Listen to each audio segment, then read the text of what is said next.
Donc ici, c'est une toute petite parcelle qu'on a récupérée en 2005, mais c'est des vieilles vignes qui ont à peu près 70 ans. C'est planté sur 3 terrasses.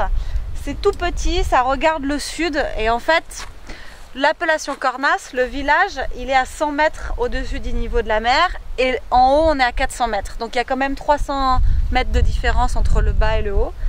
Et en fait, on travaille toujours du bas vers le haut parce que le haut est mûr plus tard. Mais ici, comme on est exposé vraiment au sud, on s'est rendu compte que c'était mûr en même temps que le bas. C'est très précoce. Ouais. Et ça fait des vins très puissants. Donc on s'est dit, on ne peut pas mélanger ça avec le bas parce que c'est bien au-dessus. Donc on va vinifier ça à part.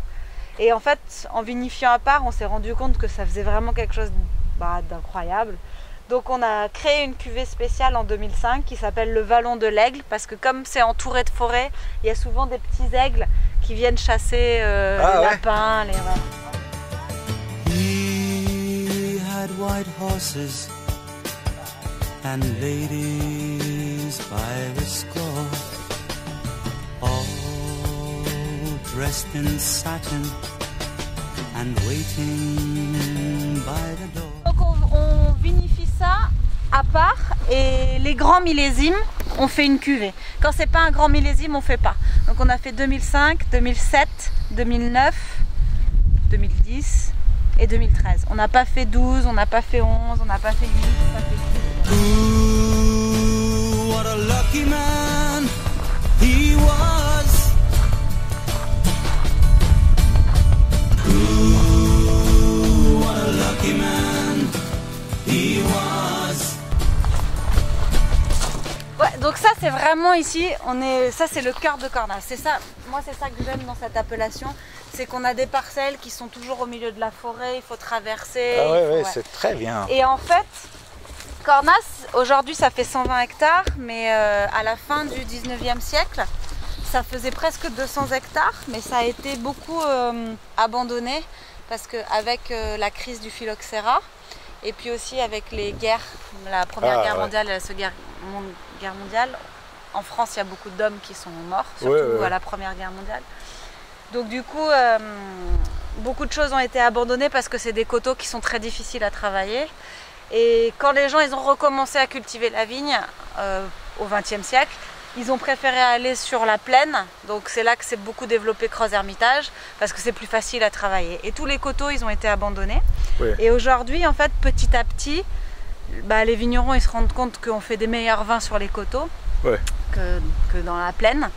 Donc petit à petit, on revient sur les coteaux et on redécouvre des endroits qui ont été cultivés pendant plus de 1000 ans avec de la vigne, qui ont été abandonnés et qu'on refait. Et là par exemple, vous voyez, on voit peut-être pas, là on voit, et ça c'était des, on voit voilà, vous voyez, là il y a des murs, parce que c'était tout cultivé en vigne en fait. Et à Cornas, il y a beaucoup d'endroits comme ça, où la forêt elle a repoussé. Mais si vous regardez, tout ça... Mais avant, c'était des vignes. Avant, c'était des vignes. Tout ça, c'était des coteaux qui étaient en vigne. Et tout ça, petit à petit, le travail des vignerons, c'est de revenir, de restaurer. Donc, en fait, nous, quand on plante de la vigne ici, c'est très différent, on va dire, de l'Argentine ou du Chili, voilà. Où c'est des gens qui installent la vigne pour la première fois. Nous, on fait renaître des vignobles en fait, qui existaient, qui ont été abandonnés, mais ça a été fait par les Romains en fait, il y a 2000 ans. Là ça n'a pas été encore fait, mais par contre la parcelle dessous, je vais vous montrer, c'était exactement comme ça.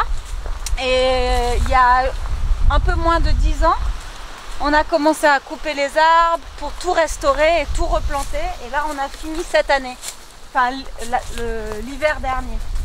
On a fini de planter tout ce coteau. Je vais vous le montrer par en bas.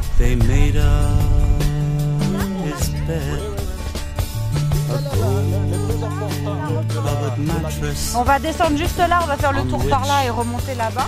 C'est pour ça que notre cuvée, elle s'appelle...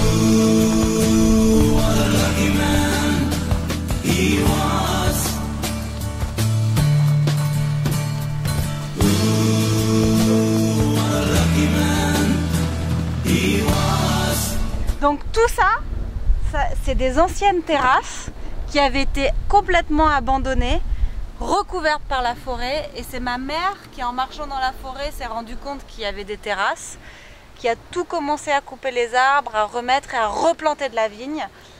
Et en fait, c'est un des meilleurs terroirs de Cornas parce qu'on est plein sud ici. C'est complètement protégé par du vent du nord. On prend que le vent du sud.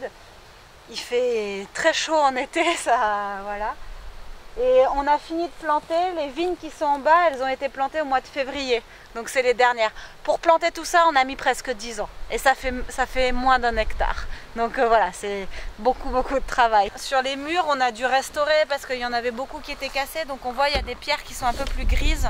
Ça, c'est des pierres qu'on a dû rapporter pour pouvoir reconstruire les murs. Et après, les autres, c'est des vieux murs. Mais tout est en pierre sèche. On n'utilise pas de béton. C'est fait pour que l'eau, elle s'écoule. Donc tout est naturel.